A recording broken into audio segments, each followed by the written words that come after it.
Казвам се Латинка Петкова, на 18 години съм и съм ученичка. Как разбра за курса и защо реши да се запише?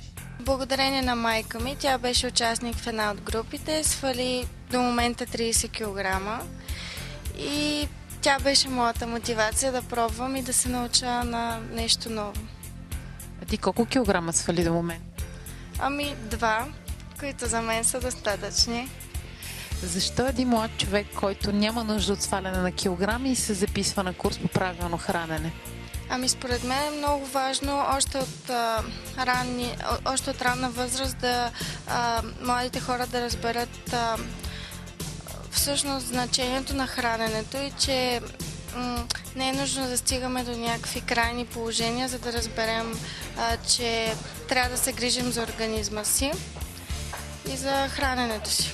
Затова всъщност от храненето зависи нашето здраве. А ти как се чувстваш в момента? Ами перфектно.